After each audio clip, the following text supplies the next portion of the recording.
Nouvelle édition d'informations sur RTI 1. Le plus grand rendez-vous africain de l'agroalimentaire et de l'industrie de l'emballage s'est tenu le 8, 9 et 10 octobre dernier à Abidjan, au parc des expositions de Port-Bouët. Les réflexions ont porté sur la sécurité alimentaire et la réduction des déchets, l'économie circulaire et le recyclage. C'est le ministre d'État Kobena Kwasi Adjoumani qui a ouvert le forum. Dans le cadre de la célébration du trentenaire des relations diplomatiques entre la Côte d'Ivoire et l'Afrique du Sud, une délégation sud-africaine a séjourné à Abidjan. Elle a aussi effectué une visite de la ville historique de Grand Bassam le 9 octobre dernier. La délégation a pu découvrir les sites et monuments de la ville historique inscrite au patrimoine mondial de l'UNESCO. Et puis au Soudan, alors que le combat continue de faire rage dans la ville d'El Fasher, capitale du Darfour du Nord, l'organisation Médecins sans frontières tire la sonnette d'alarme. Faute d'approvisionnement, MSF annonce l'arrêt des soins de 5000 enfants malnutris. Bonsoir à tous et merci de regarder RTI 1. On démarre avec la deuxième édition du Salon international de l'agroalimentaire, de la transformation et du packaging qui s'est tenu il y a quelques jours à Abidjan. Des exposants venus de 17 pays se sont réunis au parc des expositions. Ils ont présenté des solutions et des innovations. C'est le ministre d'État, ministre de l'Agriculture et du Développement rural qui a lancé l'ouverture. Le reportage de Didier Nguessan. Ils viennent d'Allemagne, d'Autriche, de Chine ou encore de la Côte d'Ivoire. Ces professionnels de l'agroalimentaire, de la transformation et du packaging se sont donné rendez-vous au parc des expositions. Au travers des stands, ils présentent les innovations et les dernières technologies concernant leur secteur au Salon de l'agroalimentaire. Avec la Côte d'Ivoire, avec un volume d'échange de 11 milliards de dollars, la Côte d'Ivoire est le plus grand marché alimentaire d'Afrique de l'Ouest, devant le Nigeria avec 9 milliards de dollars. Si la Côte d'Ivoire se hisse aujourd'hui au deuxième rang des pays africains producteurs d'emballage, c'est bien grâce aux efforts du gouvernement. Le ministre d'État, ministre de l'Agriculture et du Développement rural, Kobena Kwasi Adjoumani, pense que le secteur de la transformation et de l'emballage va lutter efficacement contre la cherté de la vie. Plus de 30 à 40% de nos productions n'arrivent pas à la consommation faute de transformation et de conservation. Et le président de la République, son Excellence M. Alassane Ouattara, nous a instruit formellement de mettre l'accent sur la transformation, sur le conditionnement de nos produits, afin que nous puissions en disposer tout le long de l'année. Et de cette façon, on ne parlera plus de pénurie, on ne parlera pas non plus de vie chère. Le Salon international de l'agroalimentaire, de l'industrie et de l'emballage est complété par un programme de conférences de haut niveau avec des tables rondes. Du biocarburant obtenu à partir des graines d'EVA, c'est le résultat d'un projet pilote dont la restitution des travaux s'est déroulée à Abidjan. Le projet est porté par un consortium d'entreprises. Il permettra à terme de lutter contre le réchauffement climatique tout en créant des ressources additionnelles pour les producteurs. Les précisions de Dangui Dangui. Des graines d'EVA transformées en biocarburant, précisément en biodiesel. La phase pilote de ce projet, porté par un consortium de structures, notamment le ministère de l'Agriculture et la Société ivoirienne de raffinerie ici, s'est soldée par un succès, avec à la clé une production de 1500 litres de biodiesel. C'est avec ce carburant bio que ce bus de la Sotra, société de transport abidjanaise, a roulé durant 22 jours, parcourant plus de 3000 km avec moins d'émissions de gaz carbonique de l'avis des promoteurs de ce projet. Nous avons voulu valoriser ce qu'on appelle les sous-produits, maintenant qui sont devenus des produits à la limite pour nous, maintenant, pour pouvoir, comme je le dis, améliorer les revenus de nos exploitants agricoles. L'objectif recherché est effectivement de contribuer à réduire l'empreinte carbone de la Côte d'Ivoire, qui a pris des engagements au niveau international de réduire son empreinte carbone de façon significative à l'horizon 2030. Se pose maintenant la question de la production industrielle de ce biodiesel à base de graines d'EVA, non seulement pour lutter contre le réchauffement climatique, mais aussi pour créer des ressources additionnelles pour les producteurs d'EVA. L'ambition, elle est grande, c'est d'arriver à la phase d'industrialisation. En la matière, je crois que la Côte d'Ivoire a déjà les atouts. Je pense que la Côte d'Ivoire a une politique qui est déjà toute tracée pour pouvoir permettre l'industrialisation de ce produit. Le passage de la phase pilote à la phase industrielle de la production de ce biocarburant devrait permettre à terme à la Côte d'Ivoire d'atteindre son objectif de réduire d'ici 2030 ses émissions de gaz à effet de serre de 30,41% dans le cadre des contributions déterminées au niveau national.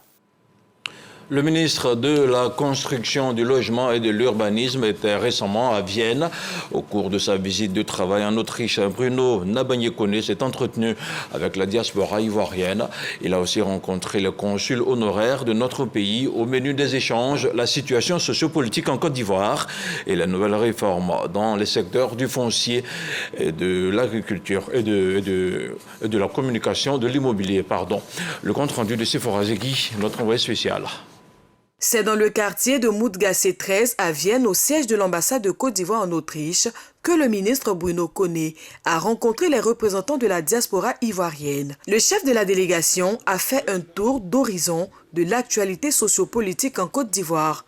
Bruno Koné a rassuré les membres de la communauté ivoirienne ainsi que les consuls honoraires de la stabilité macroéconomique, politique et sécuritaire du pays grâce au leadership du président de la République, Alassane Ouattara. Autre sujet abordé, les dernières réformes entreprises au sein du ministère de la Construction, du Logement et de l'Urbanisme pour sécuriser les transactions foncières. La Côte d'Ivoire est en bonne santé, et tous les signaux sont au vert.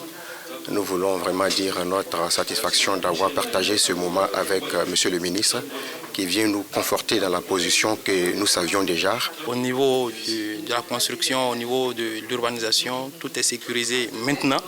Et ça, c'est très bien à entendre avec maintenant cet avènement de l'ADU, que c'est une bonne porte de sortie pour nous et que nous savons aujourd'hui que l'État sécurise nos acquis. Dans une ambiance conviviale, le ministre Bruno Koné, qui s'est prêté aux questions de ses compatriotes, les a invités à faire confiance au président de la République. La Côte d'Ivoire, comme vous le savez, sous l'égide du président Alassane Ouattara, est un pays attractif, est un pays en paix, est un pays en sécurité. C'est un pays dont l'économie est dynamique, est un pays envié par beaucoup d'autres pays africains. Aujourd'hui, nous avons tenu à le dire à tous nos interlocuteurs, qui, je dois le dire, en réalité, le savaient parce qu'ils suivent l'actualité de notre pays. L'ambassade de la Côte d'Ivoire en Autriche couvre 8 circonscriptions diplomatiques, à savoir la Roumanie, la Croatie, la Slovénie, la Moldavie, la Hongrie, la Slovaquie, la Bosnie-Herzégovine et la Serbie. Il s'agit bel et bien de réformes dans le secteur du foncier, de la construction et du logement. Et ici en Côte d'Ivoire, les colons de la forêt classée de Bonon vont bénéficier d'un accompagnement du gouvernement. Ils verront la prise en charge des frais de scolarité de leurs enfants, des élèves impactés par le déguerpissement. Les jeunes de la localité recevront également des financements pour leur projet. Un nouveau site de recasement leur a été promis par les autorités. Les explications de Mahama Traoré. La situation des populations déguerpies de la forêt Saudefort du département de Bonon préoccupe l'association des élus et cadres du Grand Centre pour le développement ACCD RHDP. À la tête d'une forte délégation, son président Amédée Kofi Kwaku se rend sur les lieux pour échanger avec les populations concernées. Avec le soutien du ministre d'État Janoua Ousou-Kouadio, il dit être venu apporter le soutien du chef de l'État. Votre problème, il est délicat, il est complexe, mais ça va aller, comme on dit en Côte d'Ivoire ici. Cette opération de libération de la forêt Saudefort de Bonon concerne 42 campements, dont 12 déjà évacués le 18 septembre dernier. Suite au remous suscité, le plaidoyer mené par l'ACCD RHDP auprès du chef du gouvernement a débouché sur une série de mesures en faveur des impactés. Des dispositions ont été prises pour que les enfants puissent être scolarisés, pour ceux qui ont été déguerpis, ils puissent avoir le minimum pour nourrir leur famille. Mais surtout, le Premier ministre a insisté pour qu'une solution définitive soit trouvée pour le recasement de ces populations-là. Le Premier ministre a souhaité que, comme ils ont leur récolte dans les plantations, il faut qu'ils aillent récolter cela pour permettre à ce qu'ils se nourrissent. Ces engagements du gouvernement ont de quoi rassurer les populations. Toutes les populations impactées de ce effort, à leur tête, leurs chefs respectifs, vous prie de traduire toute la reconnaissance et infinie gratitude au président de la République, son Excellence M. Alassane Ouattara, qui a bien voulu autoriser la suspension du déguerpissement depuis le 18 septembre 2024. Le suivi et la mise en œuvre des décisions prises seront assurés par le comité de pilotage de cette opération, présidé par le préfet du département de Bonon. On parle maintenant de l'Agence nationale de formation professionnelle AGFOP qui vient de lancer son nouveau programme de formation. Il s'agit de Passeport Compétences, un sésame qui vise à former 100 000 bénéficiaires d'ici à 2026, des modules qui comprendront des formations de courte durée et l'apprentissage à l'intention de particuliers, des PME et des collectivités locales. La phase pilote du projet a été implémentée dans la région du Sud Comoé. Les détails avec Didier Nguissa. L'Agence nationale de formation professionnelle, AGFOP, lance un nouveau programme. Dénommé Passeport Compétences, il porte sur les formations qualifiantes de courte durée, l'apprentissage et l'entrepreneuriat adapté aux besoins spécifiques des entreprises et des régions.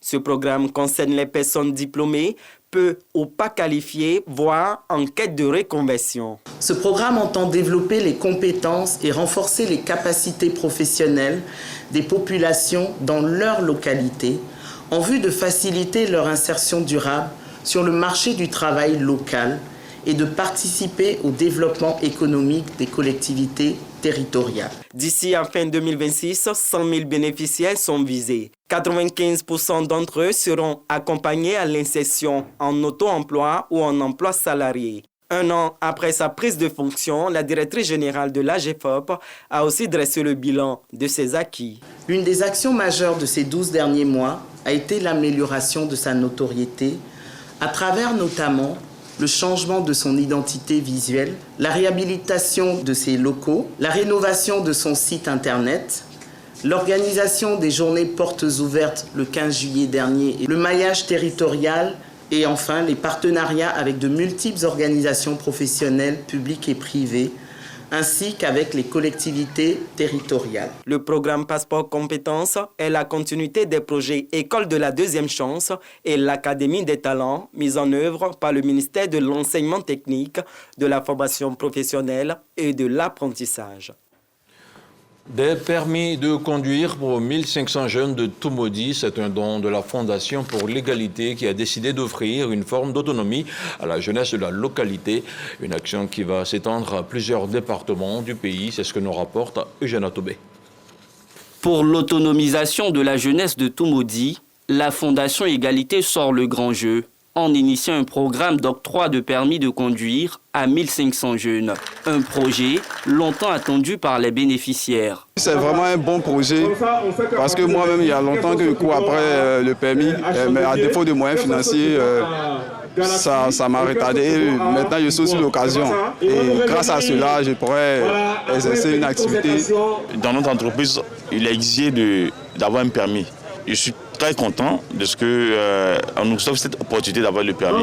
Cadeau. Ces jeunes seront encadrés dans 3 auto-écoles locales jusqu'à l'obtention de leur permis de conduire. La Fondation Égalité et ses partenaires espèrent à travers ce programme réduire le taux de chômage. C'est une réponse à l'autonomisation des jeunes. C'est une action qui permettra de soutenir la lutte contre le chômage, l'insécurité et les inégalités. Et je pense que les activités prochaines seront au niveau de Mans, ensuite Korogo, ensuite Dabo. Nous allons parcourir toute la Côte d'Ivoire. Dans la droite ligne de ces actions sociales, la Fondation Égalité profite de cette mobilisation des jeunes pour initier une opération de don de sang. Celle-ci vise à soutenir les efforts du Centre national de transfusion sanguine, dont les besoins annuels sont estimés à 250 000 poches de sang.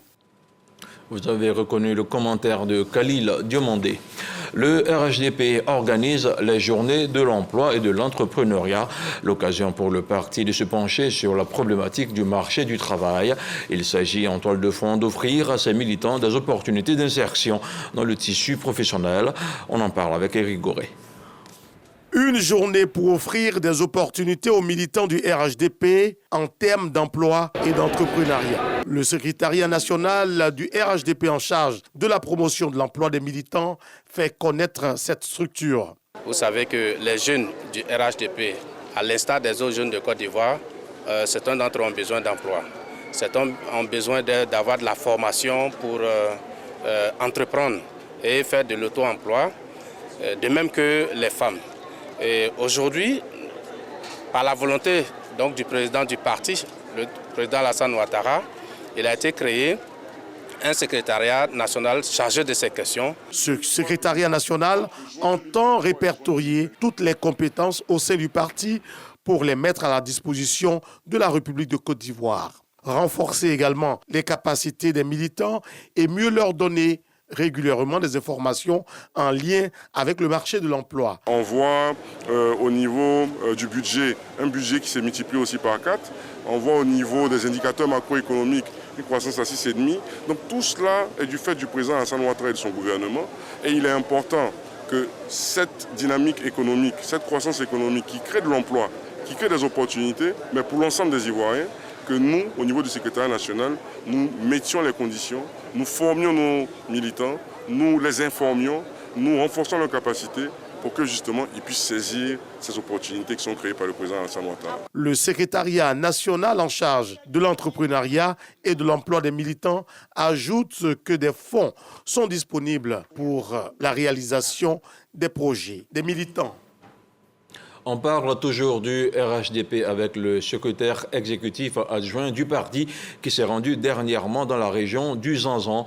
À Bondoukou, Claude Saïd Soumaoro a appelé les militants de son parti au calme et à la mobilisation. C'était à l'occasion d'une rencontre de formation qui s'inscrit dans la préparation des échéances politiques de 2025. Ismaël Déo. À Bondoukou, Claude Saïd Soumaoro, secrétaire exécutif adjoint du RHDP, exhorte les militants à la discipline et à la mobilisation face aux défis politiques de 2025. Selon lui, la vision du président Alassane Ouattara, axée sur la paix et la stabilité, doit être soutenue afin d'assurer l'avenir du pays. Le président Alassane Ouattara a fait le choix de la politique qui évite la brutalité, le désordre, le mensonge et la propagande gratuite. Or, la paix, la stabilité, ça ne s'achète pas. Ça se construit, ça s'élabore. Voilà le président Alassane Ouattara. Il a mis les solidarités au cœur de la République et il a fondamentalement souhaité que notre démocratie demeure une démocratie fraternelle.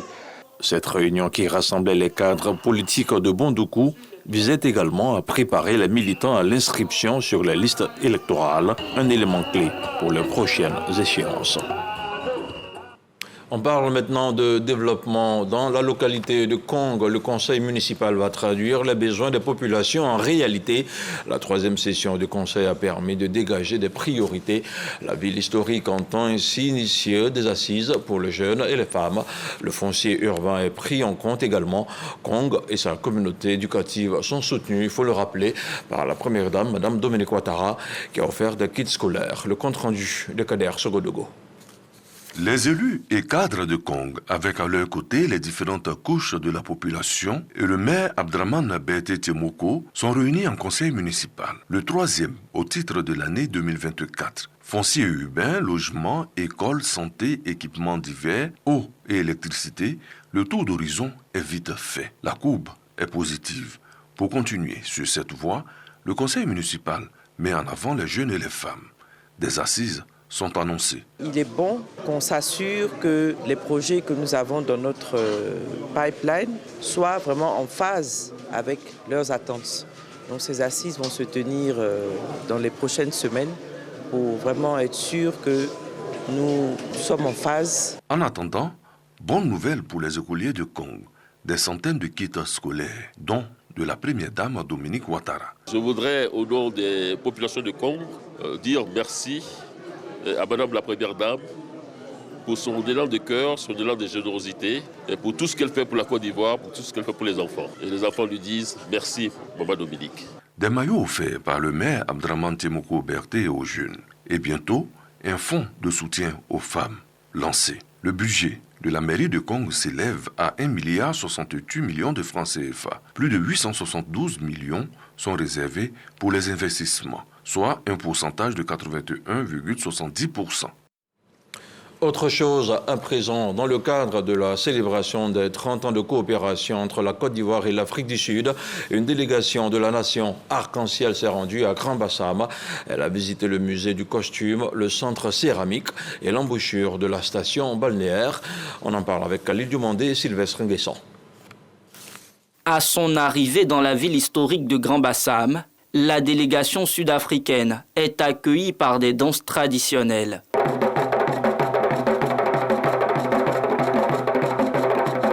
Le voyage découverte s'entame au Musée national du costume, un édifice qui a servi de bureau au gouverneur français entre 1893 et 1902. Ici, les visiteurs sont édifiés sur les masques et parures spécifiques à chaque peuple de Côte d'Ivoire. Le masque guéré, le bogolan sénoufo, le komandje en pays gouro, autant de symboles culturels qui émerveillent les étrangers. I am absolutely impressed and it's excellent to see how it's preserved. Je suis extrêmement impressionné par ce que je vois ici. Parce qu'en réalité, au niveau de Cape Town, nous avons des musées, mais il n'y a pas de musée en ce qui concerne le costume. Après le musée du costume, la délégation poursuit son périple au centre céramique, ouvert en 1982. L'instant de contempler le savoir-faire des artisans et le processus de fabrication de leurs œuvres. Cette visite, qui s'inscrit dans le cadre de la coopération ivoiro-sud-africaine, s'achève à l'embouchure de Grand-Bassam. La délégation hôte affiche sa satisfaction. Oui, on est satisfait quand on voit, n'est-ce pas, l'habillement, les traditions, les danses culturelles qui sont les réalités de la Côte d'Ivoire. Ça nous donne un plus, n'est-ce pas, dans notre connaissance touristique de l'Afrique. Et il était donc important pour nous de leur faire découvrir la ville historique de Grand-Bassam, qui est une ville qui a été inscrite au patrimoine immatériel de l'UNESCO. Nous avons vu l'intérêt qu'ils ont porté à avoir toutes ces maisons coloniales et je pense que notre mission a été accomplie. Avant cette visite, la Côte d'Ivoire et l'Afrique du Sud ont célébré 30 ans de relations diplomatiques. Une célébration marquée par un forum économique tenu le 7 octobre 2024. Toujours au chapitre de la coopération, le Royaume d'Espagne commémore le 532e anniversaire de sa fête nationale. Le 10 octobre dernier, des présidents d'institutions, des membres du gouvernement et des diplomates accrédités en Côte d'Ivoire ont célébré l'événement. Une occasion pour réaffirmer l'excellence de la coopération entre le Royaume d'Espagne et la Côte d'Ivoire. Julien Gogo, Sidonie Davila. La commémoration de la fête de l'Espagne, célébrée chaque 12 octobre, fait référence à la découverte de l'Amérique par Christophe Colomb en 1492. Cette année, le Royaume d'Espagne célèbre le 532e anniversaire de l'histoire du pays et met en avant le partenariat solide que l'Espagne entretient avec la Côte d'Ivoire. Cette stratégie fournira des outils pour renforcer la traditionnelle relation d'amitié entre l'Espagne et la Côte d'Ivoire, dont le bilan des 60 dernières années est certainement très positif. La Côte d'Ivoire et le Royaume d'Espagne entretiennent d'excellentes relations diplomatiques depuis avril 1964. Une coopération qui ne cesse de se renforcer, selon le ministre des Affaires étrangères. La coopération ivoiro-espagnole se porte bien non. Permettez-moi d'exprimer ici ma profonde gratitude au gouvernement espagnol pour sa contribution inestimable au développement économique et social de la Côte d'Ivoire. Cette relation bilatérale est plus accentuée dans le secteur de l'éducation nationale. Nous avons bénéficié de plusieurs formations et renforcement des capacités des enseignants pour aider l'école ivoirienne à être une école de qualité, une école de mérite, une école de l'équité. Le volume des investissements entre le Royaume d'Espagne et la Côte d'Ivoire, estimé à plus de 400 milliards de francs CFA dans divers secteurs d'activité, dont le BTP, l'électrification et l'éducation. Face à la concurrence, le Palais de la Culture de Treichville tente de se réinventer. L'établissement public national à caractère industriel et commercial entend ainsi demeurer le lieu de spectacle le plus prisé d'Abidjan. Un plan d'action stratégique pour les 3 prochaines années est à l'étude. Un atelier de validation suivi par Khalid Diomandé. Dans un environnement socio-culturel où la concurrence devient de plus en plus rude, le Palais de la Culture Bernard Belindadier de Treichville veut se réinventer, accroître sa notoriété et surtout ses parts de marché. Le conseil de gestion sous la houlette du ministère de la Culture planche donc sur un plan d'action stratégique 2025-2027. Aujourd'hui, plus que jamais, il est essentiel de travailler main dans la main pour que le Palais de la Culture continue à être un espace d'épanouissement culturel, de création et d'échange pour toute la population ivoirienne sans exception. Le nouveau plan d'action triennal prend en compte les défis actuels que doit relever le Palais de la Culture, sa gouvernance et les priorités pour les 3 prochaines années. Ce plan d'action stratégique trace la voie à suivre pour renforcer le rôle du Palais de la Culture dans le paysage culturel national. Il met en exergue des actions concrètes pour moderniser nos infrastructures pour que nous puissions avoir des recettes optimales. Et j'espère que nos travaux seront fructueux et que le Palais de la Culture a une boussole digne de lui. 25 ans aujourd'hui que le Palais de la Culture offre ses services aux acteurs de l'industrie culturelle et créative avec ses 7 salles, dont la salle à Noumabo, et ses 4000 places. On reste dans le domaine de la culture avec l'industrialisation du 7e art qui a fait l'objet d'une réflexion à la 4e édition du Salon du cinéma au féminin. Les professionnels du secteur entendent ainsi accompagner et professionnaliser les jeunes talents féminins. Objectif, les aider à se frayer un chemin dans l'industrie cinématographique. Serge Pacom Didier Nguessan. Des professionnels de l'industrie cinématographique réfléchissent sur l'industrialisation du cinéma en Côte d'Ivoire à l'occasion de la 4e édition du Salon du cinéma au féminin, plateforme de valorisation des talents féminins dans le 7e art. Le salon a été créé pour accompagner les jeunes, surtout les jeunes filles qui débutent leur carrière dans le milieu du cinéma. Nous les accompagnons à mieux se positionner de manière professionnelle. Le thème d'aujourd'hui nous interpelle. Il est très important d'avoir ce genre de rencontre-là parce que l'industrialisation va justement se faire grâce à tous ces films qui passent à la NISA. Aujourd'hui, il y a des femmes derrière la caméra, des femmes réalisatrices. Nous créons des plateformes comme ce salon pour former, pour informer, pour débattre des sujets qui nous importent. Cette rencontre est le cadre des réflexions sur les enjeux du cinéma, notamment son modèle économique, l'industrialisation du secteur et le cadre législatif. Tous ces panels auxquels nous avons assisté nous ont un peu situés sur les nouveaux enjeux plutôt de l'industrialisation du cinéma. Tous ces textes que nous avons un peu épluchés nous ont montré ce qui se fait ailleurs, certes, et ce que nous pourrons faire encore mieux. C'est la raison pour laquelle justement Madame la Ministre a créé cette commission du film, cette commission qui permet de capter tous ceux qui veulent venir tourner. Le pitch au féminin, des hommages à des talents du cinéma, ont animé cette 4e édition du Salon du cinéma au féminin. Dans l'actualité, au Soudan, situé à quelques kilomètres de la ville d'El Fasher, le camp de Zamzam accueille près d'un demi-million de déplacés. Des déplacés qui ont fui le combat entre l'armée régulière et les paramilitaires. Il y a quelques semaines, la famine y a été officiellement déclarée. Quelques camions d'aide humanitaire ont pu arriver, mais ce n'est pas suffisant, déplore MSF. Il y a un mois, l'organisation a ainsi dû interrompre la prise en charge des enfants moyennement mal nourris. Au début de la semaine dernière, elle a finalement stopper ses activités en ambulatoire. Et puis ce samedi 12 octobre au Proche-Orient, la situation continue de s'aggraver. D'un côté, l'armée d'Israël, inflexible, toujours active sur tout le front du nord au sud. De l'autre, le Hezbollah au Liban et le Hamas à Gaza. Tandis que la classe politique libanaise est en ébullition. Le président du Parlement iranien était à Beyrouth ce samedi 12 octobre en soutien de la population, 48 heures après une frappe meurtrière dans le centre du pays.